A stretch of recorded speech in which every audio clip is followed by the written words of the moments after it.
안녕하세요, 에임입니다. 어색해서 미칠 것 같네요. 제가 이렇게 본격적으로 말하는 영상은 처음이시죠? 네, 제가 유튜브를 하면서 갖고 있던 바운더리를 계속 넘는 경험을 하고 있는데 또 새로운 시도를 하고 있네요. 유튜브 채널 개설하면서 첫 번째 목표가 1000명이었는데 목표 달성 기념으로 제 돈으로 커피를 쏘고 싶어서 겸사겸사 Q&A랑 버무려서 첫 이벤트를 열었습니다. 구독자 1000명이 넘으면 수익 창출이 시작됩니다. 저한테는 수익 창출의 기틀을 마련해 주신 1000분이 한 분 한 분 정말 소중하거든요. 그래서 본격적으로 광고를 달기 전에 먼저 조공을 하고 싶었어요.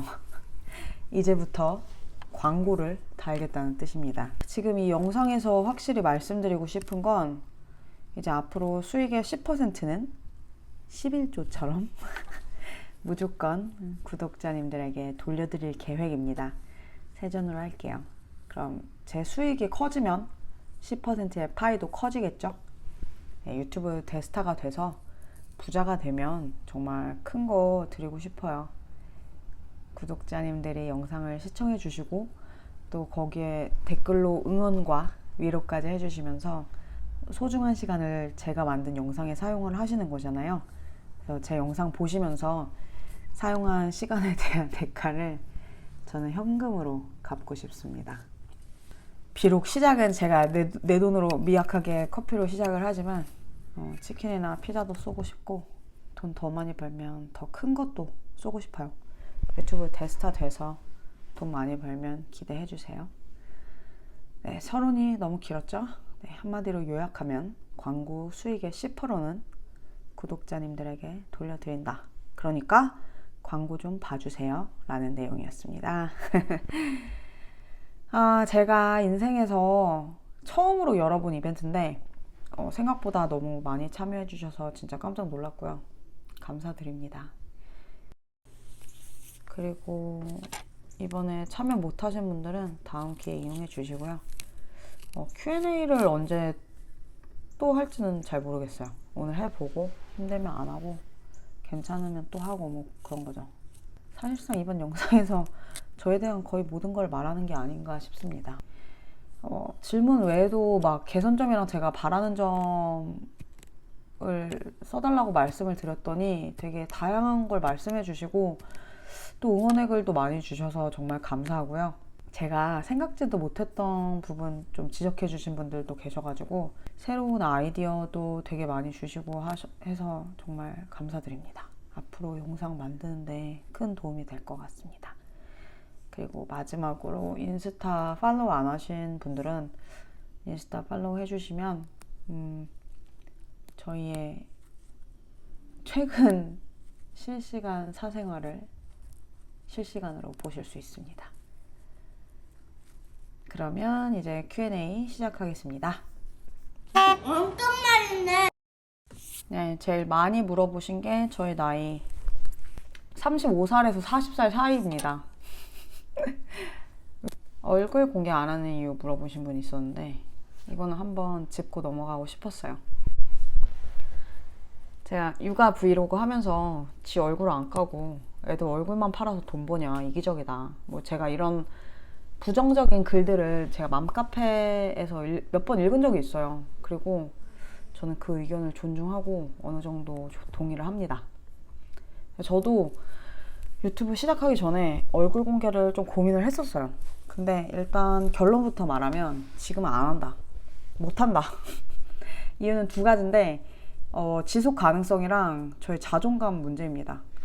제가 지금 직접 편집을 하고 있기 때문에 제 얼굴을 계속 봐야 되는데 이게 진짜 쉽지가 않아요. 제가 자기애가 그렇게 넘치는 스타일은 아니니까 지금 저는 제 목소리 나오는 것도 편집하는 거 되게 고통스러워하는데 얼굴이 나온다? 과연 내가 나오는 영상을 내가 계속 편집을 할 수 있을까? 약간 이렇게 스스로 물어보면 솔직히 좀 물음표가 생깁니다. 저는 하기 싫은 거는 아무리 돈 많이 줘도 못 하거든요. 하루아침에 그만둘 수도 있어요. 그냥 갑자기. 그래서 채널의 지속 가능성을 위해서 일단은 공개를 안 하기로 했고요. 두 번째 이유는 제가 자존감이라고 말씀을 드렸는데, 지금은 제가 외모 비수기다, 외모에 자신감이 전혀 없다, 이렇게 말씀드리고 싶어요. 제가 지금 이런 상태이기 때문에 얼굴을 공개했을 때 부정적인 댓글을 제가 과연 건강하게 대처할 수 있을지가 약간 의문이에요. 그래서 저는 제 마음을 지키는 게 가장 중요하기 때문에 일단 지금의 멘탈 상태로는 얼굴을 공개할 생각이 전혀 없고요. 제 마음이 준비되거나 몸이 준비되거나 아니면 유튜브 대스타가 돼서 편집자를 고용할 수 있게 되거나 뭐 이 중에서 한두 가지 요건이 충족이 되면 그때는 얼굴을 공개하도록 하겠습니다. 에이미의 MBTI 궁금해요. 네, ENTP입니다. 이것도 좀 할 말이 있는 게, 그 유명한 MBTI 무료 사이트 있잖아요. 16 어쪽으로 시작하는 거. 작년에 거기서 했더니 인프피가 나왔어요. INFP. 그래서 제가 친동생한테 나 인프피다 이랬더니 제 동생이 네가 인프피일 리가 없다 막 이러면서 뭐라고 하더라고요. 코미디언 강유미 채널에 인프피 영상이 올라온 적이 있어요. 근데 그거 보니까 전혀 저의 모습이 아닌 거예요. 그래서 스스로 되게 다시 한번 의심을 하고 그 네이버에 유료로 검사하는 게 있더라고요. 유료로 돈을 내고 해봤더니 ENTP가 나왔어요. 그래서 결과 읽어보니까 별로 저 아닌 것 같은 거예요. 이 아닌 것 같은데? 막 이러면서 더 찾아보니까 MBTI계 또라이가 NTP라고 하더라고요. 그래서 그럼 맞는데? 막 이러면서 막 더 알아보다가 강유미 채널 또 ENTP 영상을 봤죠. 그랬더니 15년 전의 모습이랑 좀 흡사하더라고요. 그래서 어쨌든 현재는 NTP인 걸 인정하고 살고 있고요. NTP든 인프피든 나는 N이랑 P다. 네. 저의 전공, 결혼 전 전직, 그리고 캐나다 학창시절 물어보신 분들이 많아서 과거를 좀 털어보도록 하겠습니다. 정확하게 말하면 저는 미국 학년 기준으로 캐나다에서 8학년 2학기부터 대학교 2학년까지 마치고 한국에 있는 대학으로 저는 편입을 했습니다. 그리고 편입한 대학에서 4학년 마지막 학기에 취업 준비하면서 저희 남편을 만났어요. 그리고 남편이랑 어떻게 만났는지 막 러브스토리 물어보신 분이 있어서 잠깐 TMI로 드리면, 뭐 취업 준비해보신 분들은 아시겠지만 그 취업 스터디 하면서 이력서랑 자기소개서 같은 거 서로 봐주면서 일생을 돌아보게 되잖아요. 근데 다 좋은 것만 써놓잖아요, 거기에. 그래서 이제 서로 봐주면서 이제 각자의 좋은 부분을 많이 본 거죠. 그리고 그 당시에 저희 남편이 영어 스피킹 점수 딴다고 새벽 5시 반에 일어나서 막 화상영어 수업 듣고 그랬었어요. 저는 태어나서 지금까지 진짜 한결같이 게을렀기 때문에 약간 부지런한 사람의 환상이 있었거든요. 그래서 그렇게 열심히 사는 모습 보고 제가 되게 좋아했었는데, 결혼하니까 뭐 그냥 회사 일찍 가고 집에 늦게 들어오더라고요. 저는 캐나다 조기 유학생 출신입니다. 중학생 때 저 혼자 캐나다로 유학을 갔고, 그래서 이민자분들이랑은 또 약간 다른 생활을 살았을 거예요. 저는 유학 갔던 계기는 갈 수 있는 기회가 생겨서 정말 아무 생각 없이 한국에서 학교 다니기 싫다는 이유 하나만으로 갔었던 것 같아요. 그래서 결론적으로는 제가 유학을 갔던 거를 후회는 하지 않는데, 유학 생활을 하면서 그렇게 뭐 쉬운 삶을 살지는 않았었던 것 같아요. 네. 저는 캐나다에서 유학 생활을 하면서, 저는 중학생이었기 때문에 그 캐나다인 집에서 홈스테이를 하면서 현지인들이랑 같이 생활을 했고요. 그리고 캐나다인 현지 교회를 다녔었습니다. 그래서 영어를 강제로 해야 했던 경험이 되게 많고, 또 그런 생활을 뭐 딱히 나쁘게 생각하지는 않았었던 것 같아요. 그래서 제가 그때 같이 살던 가족이 하는 육아를 보고 따라하는 것들도 있고, 식사 예절이랑 수면 교육 같은 거는 제가 옆에서 보면서 참 감명 깊게 그때 중학생 당시에 봤던 거를 지금도 제가 따라하고 있는 것들이 있습니다. 네. 해외 생활에서 외로운 건 어떻게 버텼냐는 질문이 있었는데, 저는 제가 유학생활 할 때 외로운 게 제가 가족이랑 떨어져서 혼자라서 그렇다고 생각을 했었거든요. 타지에서 혼자 지내고 있기 때문에 외로운 거라고 생각을 했었는데, 근데 이제 제가 가족도 있고 결혼을 하고 또 애를 둘이나 낳았는데도 그때 겪었던 그 외로움의 감정이 아직도 남아있어요. 그렇다면 그 외로움은 그냥 내가 해외에서 이방인으로 살고 있어서 느끼는 외로움이 아니라 그냥 내 인생을 내가 혼자서 스스로 살아가야 되기 때문에 겪는 당연한 감정이라고 어느 순간부터 인정을 하게 된 것 같아요. 그래서 그냥 외로움을 인정을 하고 그냥 외로울 수도 있지 하고 살아요, 지금은. 그래서 어떻게 보면 그 외로움이라는 감정이 또 제가 새로운 거를 시작하게 해주는 원동력이 될 때도 있거든요. 그래서 제가 글도 써보고 뭐 유튜브도 하고 이렇게 또 생각지도 못했던 Q&A 영상을 찍기도 하고 그런 거 아닌가 싶습니다. 요즘에는 그 감정이 정확하게 외로움인 건지 약간 의문이 들 때가 있어요. 그러니까 뭔가 공허하고 약간 허무한 느낌도 좀 있는 것 같고 되게 복합적인 감정이거든요. 그래서 그냥 이거를 그냥 내가 외로움이라고 퉁친 건 아닐까? 약간 이런 생각이 들 때도 있는데, 해외 생활 하시면서 외로움의 고통을 받고 계신다면 지금 그런 마음이 생기는 게 되게 지극히 정상적인 일이고, 그리고 그냥 그 외로움이랑 함께 지내는 방법을 찾는 게 멘탈 관리에 좋다는 게 저의 개인적인 의견입니다. 전공 물어보신 분들도 꽤 있었는데, 저는 캐나다 대학으로 입학을 했을 때는 심리학과로 입학을 했고요. 그리고 한국으로 편입을 할 때는 영문학으로 들어가서 그러니까 최종 졸업은 영문학으로 했습니다. 해외에서 생활해 보신 분들은 아시겠지만 영어권 국가에 선다고 영어가 저절로 느는 건 아니에요. 영어 공부 방법을 물어보신 분도 계시고 지금 현재 영어 공부 어떻게 하는지 물어보신 분도 계신데, 일단 성인 기준으로 영어 공부 얘기하면 이거는 다이어트 같은 거예요. 모두 다 방법을 알고 있지만 실천하지 않는다. 근데 이제 이게 체질에 맞는 다이어트 방법이 다 있잖아요. 각자에게 맞는 방법이 있다고 생각을 합니다. 저는 TV를 진짜 많이 봤어요. 캐나다에서 학교 다닐 때. 그래서 하루에 최소 2시간은 꼭 봤고, 그 TV를 보면서 약간 죄책감을 없애기 위해서 나는 지금 영어 공부를 하는 거다 막 이러면서 정신승리를 하면서 봤던 것 같아요. 그래서 제가 진짜 많이 봤던 게 오프라 윈프리 쇼랑 길모어 걸스라는 미국 드라마였는데, 그걸 맨날 해줬어요. 그냥 학교 갔다 집에 와서 TV 틀면. 그래서 그거를 진짜 자주 봤습니다. 그리고 저는 학교 다녔으니까 학교 공부를 일단 영어로 하고 또 글도 많이 쓰고 하다 보니까 그냥 영어가 어느 순간 늘었던 것 같아요. 그래서 인풋 시간으로 따지면 사실상 뭐 학교 다니고 TV 보고 이런 시간 다 합치면 하루에 8시간 정도는 제가 영어를 주입하면서 살았는데, 누구든지 하루에 8시간 정도 영어를 공부하면 저보다 더 영어를 잘할 수 있다는 게 저의 생각입니다. 현재는 영어 공부를 어떻게 하냐라는 질문에는 안 합니다. 귀찮아요. 제가 뭐 말을 할 때 막 생각을 많이 하고 지금 말하는 수준은 아니기 때문에 그냥 저는 하고 싶은 말은 다 할 수 있고, 못 알아듣는 말은 거의 없는 것 같아요. 그래서 그냥 딱히 뭐 일상생활에는 전혀 지장이 없고, 이제 그냥 가지고 있는 영어를 잃지 않으려고 가끔 영어책 읽고 미국 드라마 보는 정도로 그냥 유지만 하는 것 같아요.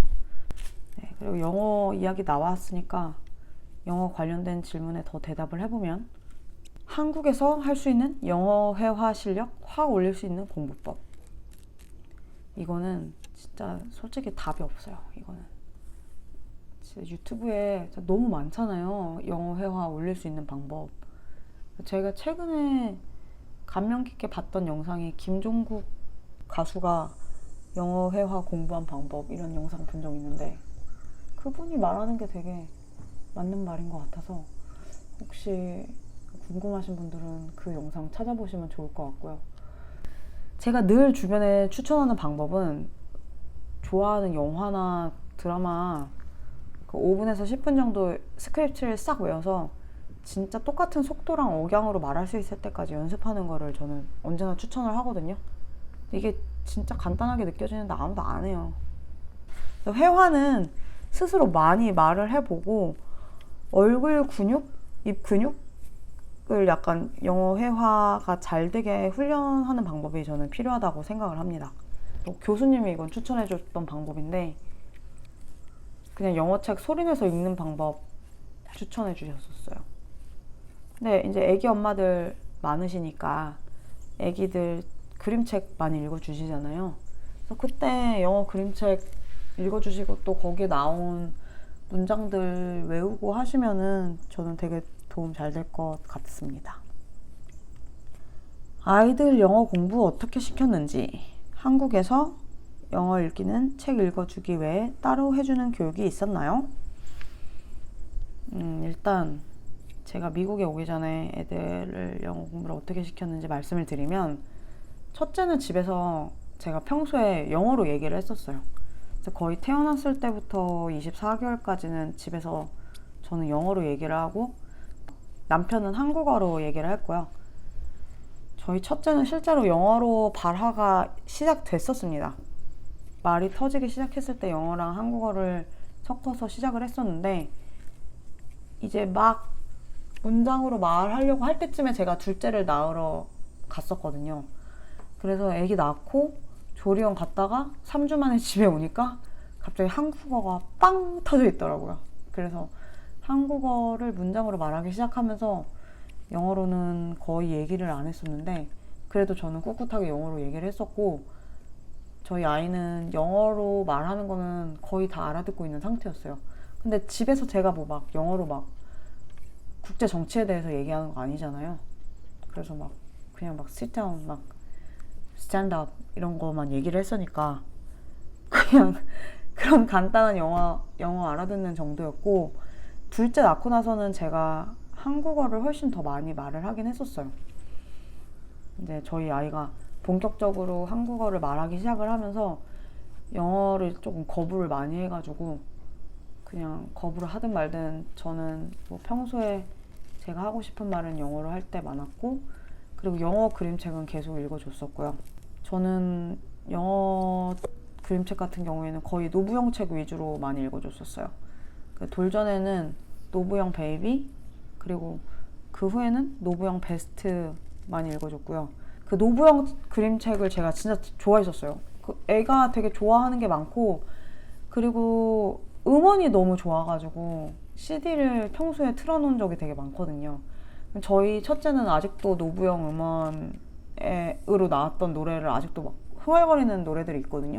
그러니까 그 정도로 되게 애도 좋고 제가 듣기에도 되게 좋은 노래들이 많아서 저는 노부영 책 위주로 되게 많이 읽어줬었고, 영상 같은 경우는 30개월부터 노출을 했었는데 영상은 무조건 영어로만 보여줬어요. 지금도 미국에 와서도 영어로 지금 보여주고 있는데, 미국에 막상 와서 보니까 말은 바로 알아듣더라고요, 거의. 그리고 제 생각보다 훨씬 문장 만드는 속도가 빨랐고, 지금은 선생님들이 하는 말도 다 알아듣고 친구들이랑 영어로 얘기를 하면서 놀고 있고, 그리고 가끔은 혼자서 놀 때도 이제 막 영어로 얘기를 하면서 놀 때가 있어요. 근데 그게 그냥 진짜 되게 단순한 문장이 아니라 제 생각보다 훨씬 수준 높은 문장 구조를 쓰고 있고, 그리고 단어도 제가 생각했던 것보다 훨씬 많이 알고 있더라고요. 그래서 그게 제가 미국에 와서 얘가 동기부여가 됐으니까 말을 시작한 건 맞는데, 그 이미 가지고 있었던 게 제 생각보다 훨씬 많았던 것 같은 느낌이 조금 듭니다. 영어 공부는 정말 현지가 답인가요? 제가 한국에서 애들한테 이렇게 영어 했던 이유는 애들을 바이링구얼로 만들어주고 싶어서였거든요. 근데 그리고 미국에 올 계획이 전혀 없었기 때문입니다. 그래서 미국에 만약에 올 계획이 있었으면 솔직히 이렇게 안 했을 것 같아요. 근데 반드시 저는 그래서 현지에 살아야 영어 공부할 수 있다고 생각하지는 않습니다. 근데 이제 미국에 살면 애들이 영어를 배우겠죠? 근데 한국어가 이미 모국어인 아이들, 그리고 영어 인풋이 거의 없는 상태에서 온 아이들은 아무리 빨라도 반년에서 1년은 있어야 본인들이 편하게 느낀다고 저는 생각을 해요. 근데 이거는 언어학적인 관점이 아니라 그냥 제가 살면서 옆에서 본 애들이 그 정도 걸렸던 것 같아요. 그리고 1년도 그냥 하고 싶은 말이나 좀 하는 수준이지, 지금 한국어, 모국어가 가지고 있는 수준만큼 따라잡으려면 저는 최소 2년은 있어야 된다고 생각을 하고요. 그리고 만약에 이 시기에, 지금 저희 미취학 아동인 시기에 이렇게 2년을 하고 한국으로 돌아가면 진짜 저는 열심히 한국에서 꾸준히 해줘야 된다고 생각을 합니다. 이게 나이대마다 약간 다를 수가 있는데, 미취학 아동들은 그렇고, 또 약간 모국어가 이미 좀 잘 돼 있는 아이들 같은 경우에는 1년만 있어도 되게 확 느는 거를 본 적이 되게 많긴 해요. 그래서 이거는 영어 공부는 정말 현지가 답인가요? 라는 질문은 진짜 약간 에바이 에다. 진짜 막 사람들이랑 노는 거 좋아하고 막 친구들 만드는 거 좋아하고 이런 애들은 현지가 더 맞을 수도 있어요. 왜냐하면 미국 애들이랑 놀면서 영어를 진짜 급속도로 배우는 애들이 있기 때문에. 영어 유치원에 대한 의견 물어보신 분도 계신데, 일단 제 입장에서 말씀을 드리면 저는 영어 유치원을 그렇게 잘 알고 있는 편은 아닌데, 저는 한국에 있을 때 제 아이는 영어 유치원 보낼 생각이 전혀 없었어요. 제가 초등학교 저학년 아이들을 가르친 적이 있는데, 한국어 잘하는 애들이 영어를 진짜 급속도로 배우더라고요. 그래서 정말 단시간에 몇 개월 만에 영어 유치원 몇 년씩 다녔던 애들 따라잡는 거 보면서, 아, 굳이 영어 유치원을 보낼 필요는 없겠다, 약간 이런 생각 한 적이 있습니다. 뭐 좋은 거 있으면 보내면 좋죠.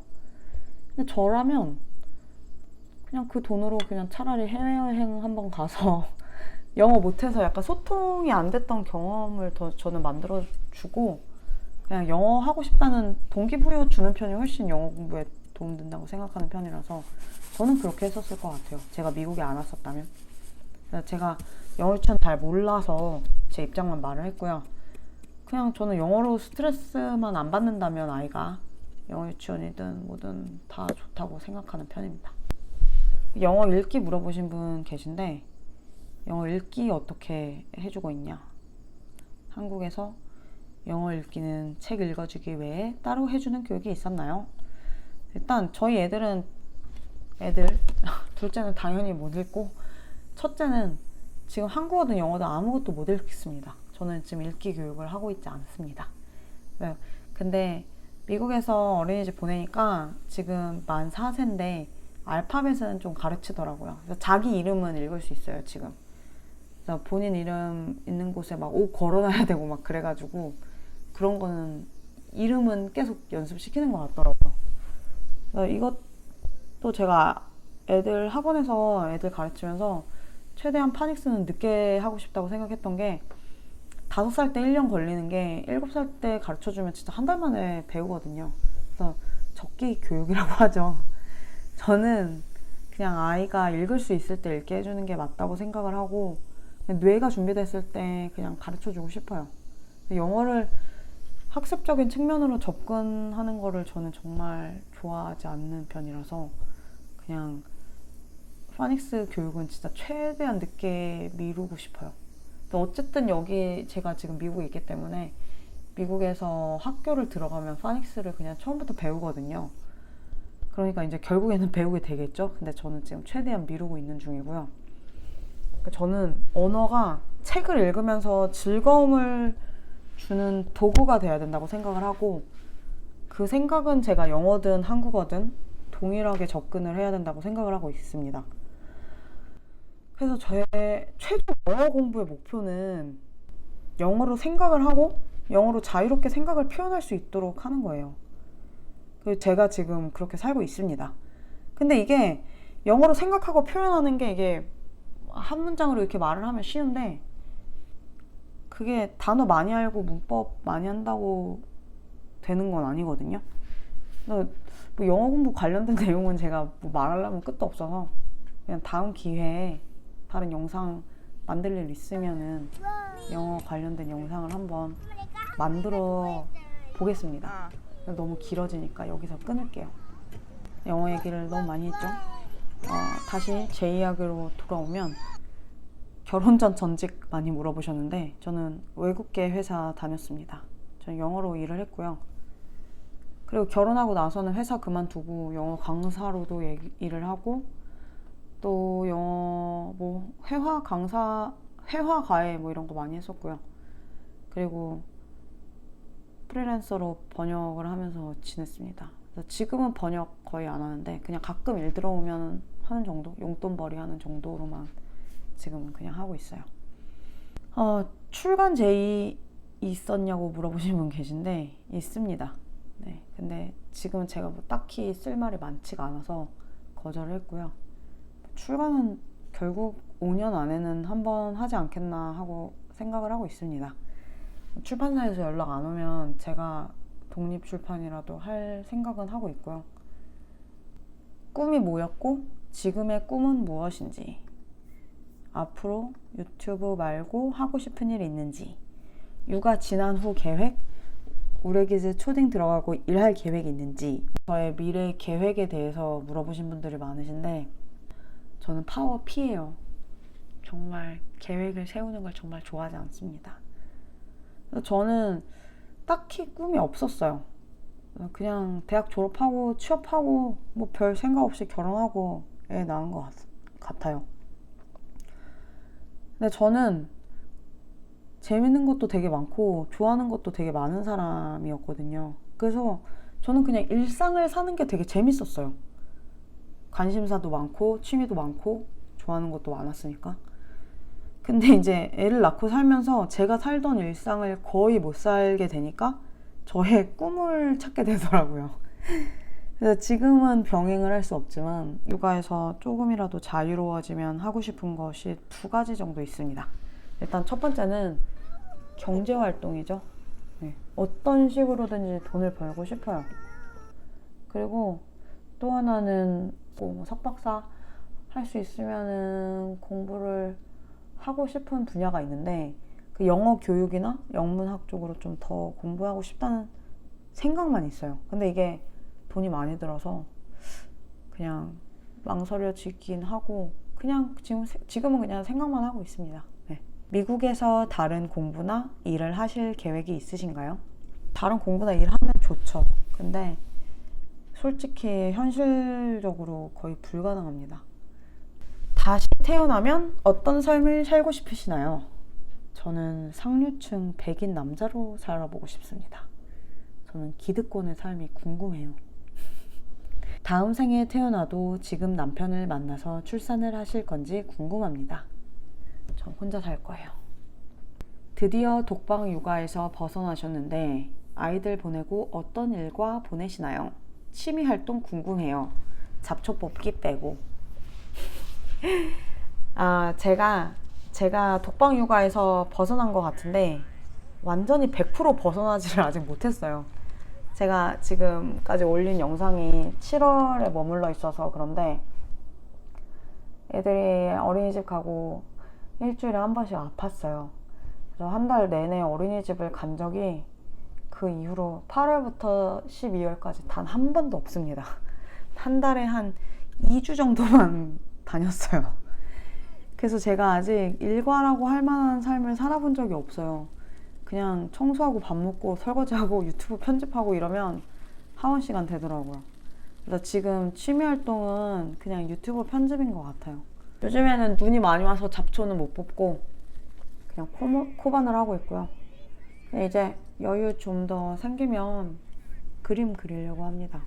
살면서 제일 행복한 순간은요? 아빠랑 하고 싶었어. 저는 일생을 살면서 진짜 막 행복해 미치겠다 이런 순간은 잘 기억이 안 나고 지금은 그냥 맨날 하루에서 가장 행복한 순간은 할 일 다 마치고 샤워하고 그냥 깨끗한 몸으로 개운하게 침대 누웠을 때가 제일 행복한 것 같아요. 신혼으로 돌아간다면 다시 아이를 낳으실 건가요? 육아에 대한 힘듦과 기쁨도 다 알고 있다는 전제하에 저는 그냥 혼자 살고 싶습니다. 저는 평행 우주를 믿어요. 다른 우주에 내가 육아를 하고 있을 테니까 다 알고 있다는 전제하에 돌아간 저는 그냥 혼자 살도록 하겠습니다.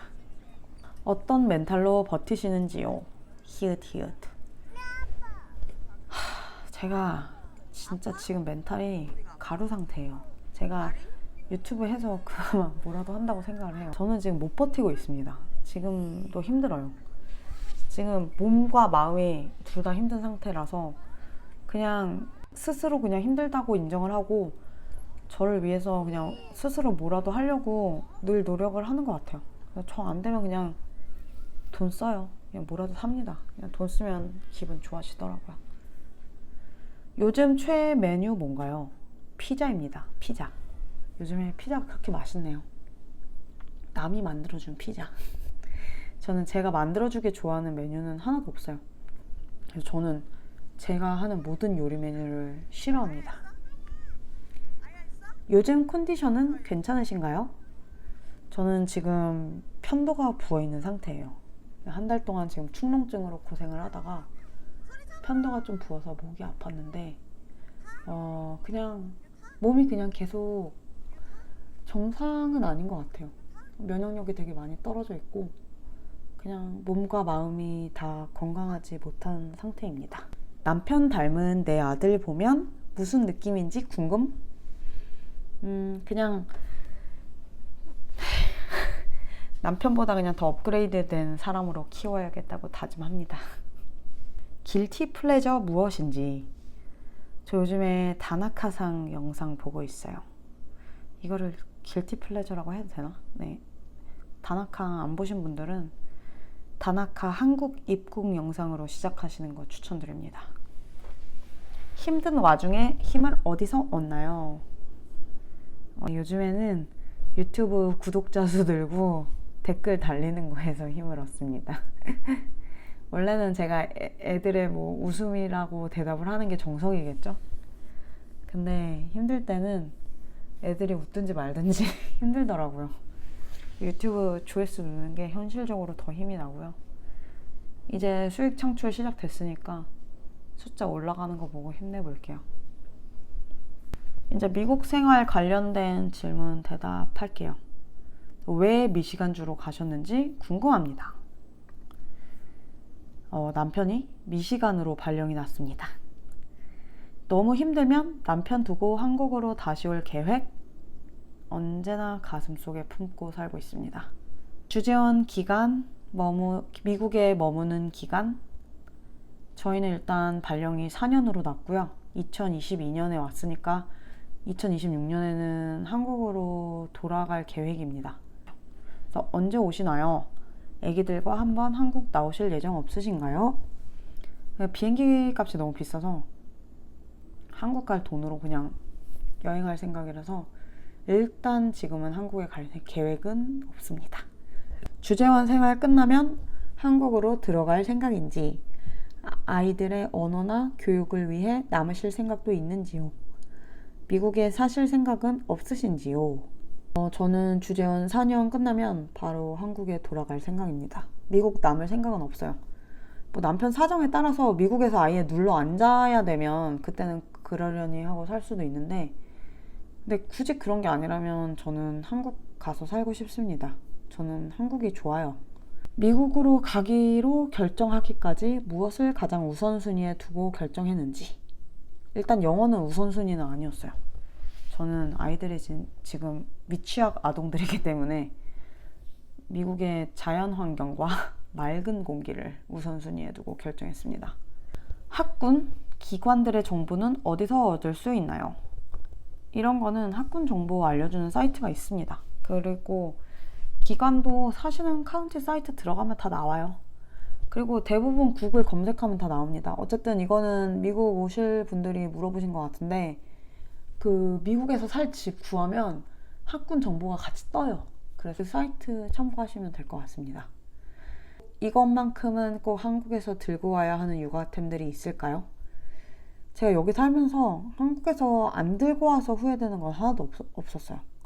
그러니까 저희는 이사 지원받아서 집에 있던 거는 거의 가져왔는데, 거의 여기서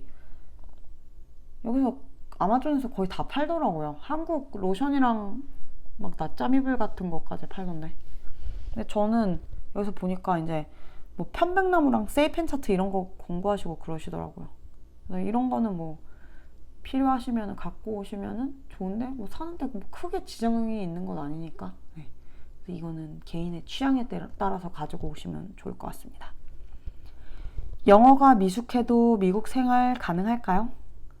가능합니다.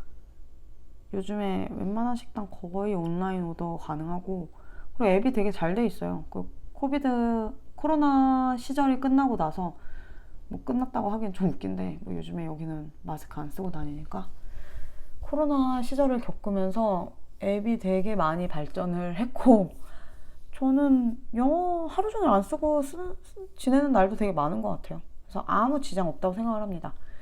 그리고 관공서나 병원 같은 경우는 통역 서비스를 신청을 하면 통역을 다 받을 수가 있어요, 한국어로. 그래서 영어를 못하셔도 전혀 지장은 없습니다. 약간 불편할 수 있는데 살 수 있어요. 예상했던 주재원 생활과 현실은 어떤 차이점이 있나요?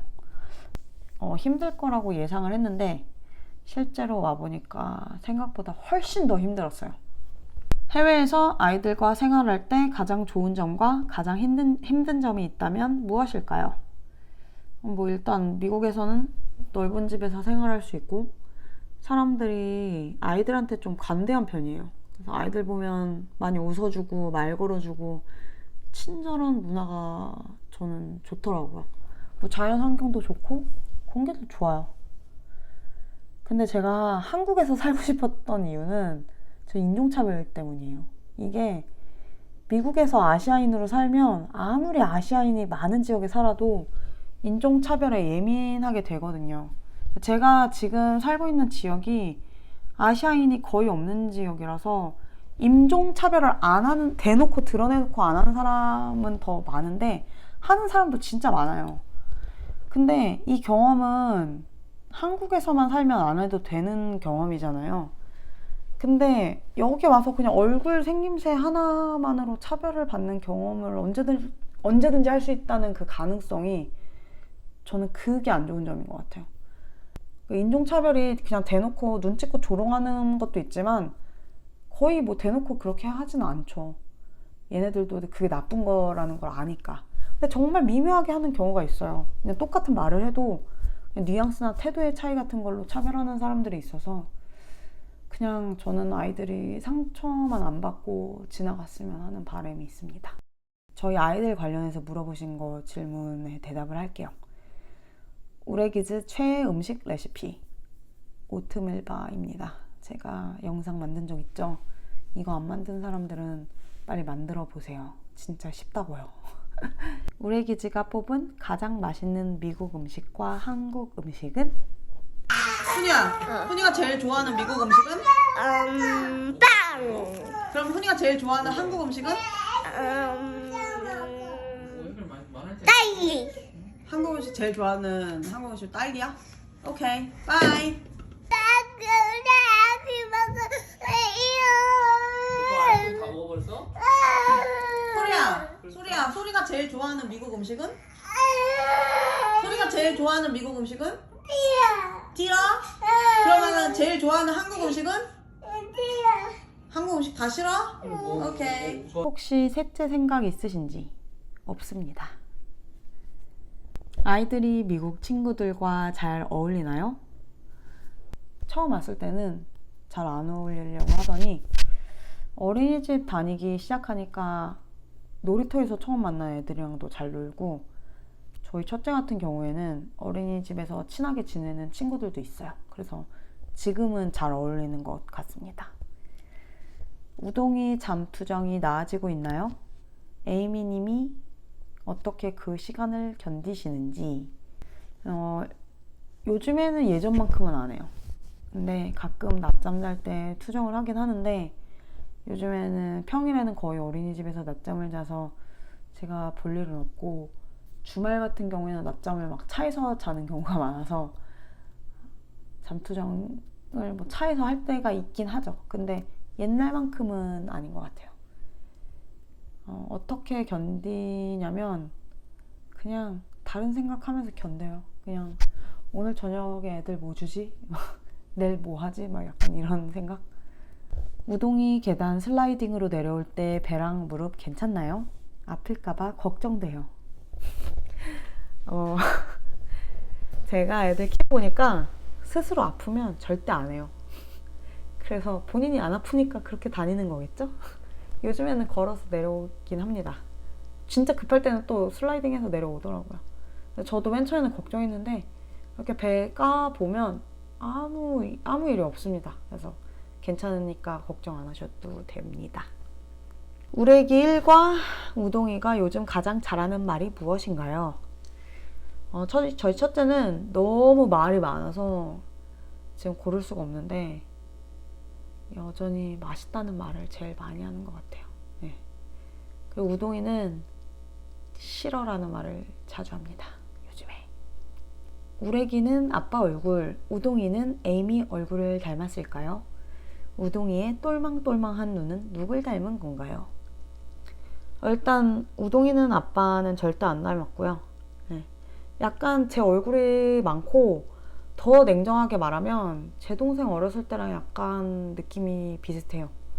완전 똑같진 않은데 저랑 제 동생 약간 섞어놓은 얼굴 느낌이 좀 나요. 그리고 제가 제 배를 갈라서 두 명을 낳았는데 한 명은 아빠 닮고 한 명은 이모를 닮았네요. 우레기 1이 가장 좋아하는 장난감은? 요즘 저희 첫째가 스파이더맨에 엄청 빠져 있어서 스파이더맨 관련된 장난감을 엄청 좋아하고 있습니다. 그리고 스파이더맨이랑 상관없이 늘 갖고 노는 장난감은 레고인 것 같아요. 우레기즈는 영어 이름 없나요? 영어로 말하기 딱히 어려운 이름이 아니라서 안 만들었어요. 우동이와 우일이 키우면서 진짜 다르다 이런 거 있나요? 저희 첫째랑 둘째는 성향이 진짜 정반대예요. 진짜 다르다가 아니라 그냥 다 달라요. 성향이 완전 정반대라서 저희 첫째는 돌전부터 책 읽는 거 좋아했거든요. 근데 우동이는 책을 진짜 안 보더라고요. 아예 눈길도 안 줘요. 그리고 둘째는 높은 거 올라가는 거에 되게 거리낌이 없는데 첫째는 좀 조심스러운 성격이고 기질 자체가 둘이 정반대예요. 이제 육아에 대해서 질문하신 분들도 있는데 둘째 추천하시나요? 둘째 어때요? 둘째 낳아야 할까요? 어쩌다 둘째까지 도전하셨는지. 저는 일단 둘째를 고민하시고 계시다면 추천을 합니다. 저는 외동 확정이라고 신생아용품 다 처분했었어요. 근데 둘째가 생겼어요. 근데 또 막상 딸이라고 하니까 또 괜찮더라고요. 저는 둘째 태어나고 나서 남편이 총 기간으로 따지면 거의 반년을 출장을 갔었거든요. 그래서 정말 힘들어서 진짜 뒤지는 줄 알았어요. 지금 미국에서 살 때보다 더 힘들었어요. 그래서 진짜 현실적인 대답은 도움을 많이 받을 수 있는 상태고 둘째를 고민하고 계시다면 추천하고요. 진짜 냉정하게 저처럼 혼자 봐야 되는 상황이면 저는 말리고 싶어요. 제가 작년에 남편 없이 거의 반년을 육아를 하다가 대상포진 걸리고 위궤양이 걸렸었답니다. 레시피 또 있는지. 바나나 머핀 가끔 만들어주는데 뭐 오트밀바랑 다를 게 없어요. 나중에 한번 기회 되면 영상 만들어 보도록 하겠습니다. 육아 중 가장 힘든 점은 무엇인가요? 이거는 조금 어려운 질문인 것 같아요. 제가 살고 싶은 대로 살지 못해서 힘든 것도 있고 뭐 먹고 싶은 거 못 먹고 뭐 하고 싶은 거 못 먹고 내가 생각한 시간에 제대로 내가 원하는 삶을 살 수 없는 것도 힘든데, 또 다른 힘든 점은 내가 지금 이렇게 육아를 하는 게 맞는지 아닌지 약간 확신이 없을 때가 훨씬 많아서 그것도 힘든 것 같아요. 최종 육아 목표가 뭔지 궁금합니다. 저는 언제나 육아의 최종 목표는 아이의 독립이라고 생각하면서 키웁니다. 혼자 아기들 밥 먹는 거 너무 인상적이었어요. 어렵진 않았나요? 어려웠죠. 저는 밥하는 것도 싫어하고 청소하는 것도 싫어하는데 둘 다 해야 되니까. 그러니까 어려웠다기보다는 귀찮았죠. 근데 처음에는 많이 흘리고 너무 더러워지고 그러니까. 근데 이제 돌아와서 생각을 해보면 그 귀찮은 구간을 좀만 참으면 그 이후로는 수월했으니까. 저는 둘째는 주기휴식은 거의 안 하고 처음부터 아이주도 이유식으로 시작을 했어요. 요즘에는 제가 시작했을 때보다 책도 많고 정보도 많아졌으니까 참고하시고 하시면 좋을 것 같아요. 저는 아이주도 이유식은 아직도 후회 안 하고 좋은 경험이었어요. 미국 어린이집 선정 기준. 저는 시설이랑 선생님들 애들 표정 봤습니다. 한국에서 어린이집 봤던 거랑 똑같은 것 같아요. 그리고 디렉터가 얼마나 성의 있게 설명해 주는지 좀 봤어요. 그 인종차별 때문에. 데이케어 방학 3월이 새 학기, 9월이 새 학기 이거 물어보신 분이 있는데, 일단 제가 보내는 데이케어는 사설 데이케어라서 새 학기 개념이 없습니다. 그냥 아무 때나 들어갈 수 있어요. 근데 일반 학교에서 운영하는 프리스쿨 같은 경우는 9월이 새 학기고 1월이 2학기입니다. 미취학 아동들은 자리 있으면 바로 들어가는 경우도 있어서 솔직히 학기는 거의 상관없어요. 근데 이거는 이제 기관마다 다를 수 있기 때문에 결국에는 제가 이렇게 말을 해봤자 이렇게 미국에 오시면 또 그 상황에 따라서 달라질 수 있다는 점을 참고해 주시면 될 것 같고요. 데이케어 비용, 기관 보내는데 한국보다 돈이 많이 드나요? 돈 많이 들죠. 저희 아이들이 다니는 곳 기준으로 말씀을 드리면 첫째는 240불, 둘째는 340불 내고요. 일주일 기준입니다. 그러니까 한 사람당, 한 아이당 한 달에 거의 100만 원 넘게 된다고 생각을 하시면 돼요. 근데 어릴수록 돈 더 많이 내요. 제가 보내는 기관은 아침 6시 반부터 오후 6시 반까지 자유롭게 맡길 수 있는 사설 어린이집이에요. 일반 학교 오전반이나 일주일에 3번, 2번 가는 곳은 훨씬 싸요. 그래서 한 달에 200불인 데도 있고 잘 찾아보면 무료인 데도 있어요. 그래서 이거는 본인이 찾아보시기 나름이고, 제가 들은 바로는 대도시는 훨씬 비싸요. 그래서 이거는 저를 기준으로 놓지 마시고 한국보다는 어쨌든 비싸고 찾아보면 더 싼 것도 찾을 수는 있습니다. 근데 발품을 많이 바르셔야 돼요. 한국 어린이집이랑 다른 문화 차이, 교육 방식, 가격 물어보신 분이 있는데 가격은 일단 앞에서 말씀을 드렸고, 제일 다른 게 일단 선생님들이 한국만큼 많이 안 챙겨줘요. 둘째가 지금 24개월에서 30개월 아이들 있는 반에 있었는데 이때부터 스스로 할 수 있게 손도 혼자 씻고 밥도 혼자 먹어요. 그리고 밥 안 먹으면 딱히 먹여주지 않아요. 그래서 제가 제일 놀라웠던 게 아이들 밥 먹을 때 안 먹는 애들한테 먹어보라는 말도 안 하고 그냥 안 먹고 앉아있는데 냅두더라고요. 그냥 먹어보라고 말도 안 하고. 그래서 치우기 전에 안 먹을 거냐고 한번 물어보고 안 먹는다고 하니까 그냥 갖다 버리더라고요.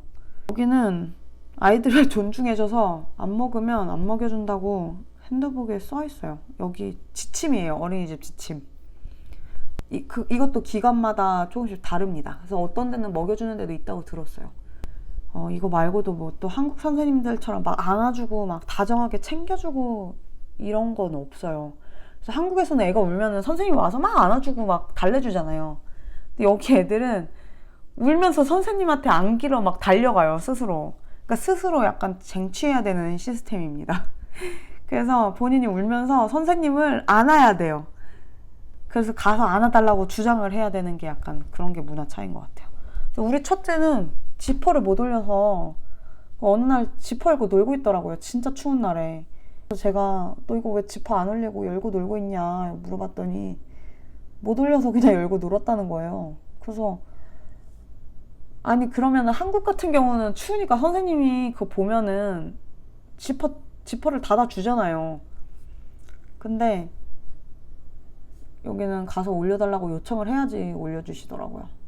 제가 그 이후로는 제가 첫째한테 도와달라고 말을 해라 선생님한테 그렇게 얘기를 한 10번 정도 하니까 언제부턴가는 올라가 있더라고요. 그리고 이제 유튜브 관련해서 물어보신 분들도 계신데 편집 프로그램 뭘 쓰시나요? 저는 지금 파이널 컷 프로 사용하고 있습니다. 자막 감성과 센스는 어디서 배우신 건가요? 지금 저의 말투를 이제 처음 들으셔서 아시겠지만 그냥 저의 평소 말투랑 생각입니다. 근데 저랑 결이 맞는 분들이 제 주변에 그렇게 많지는 않았는데 온라인에서 다 만난 것 같아요. 저를. 그래서 제가 쓰는 자막 좋아해 주셔서 정말 저는 감사하게 생각하고 만나서 반가워요. 되게 제가 TMI로 말을 하느라고 영상이 생각보다 길어졌는데 여기까지 들어주신 분들 정말 감사드리고요.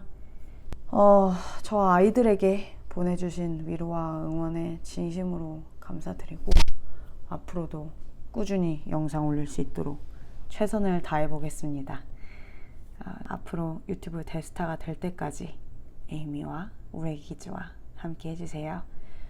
새해 복 많이 받으세요.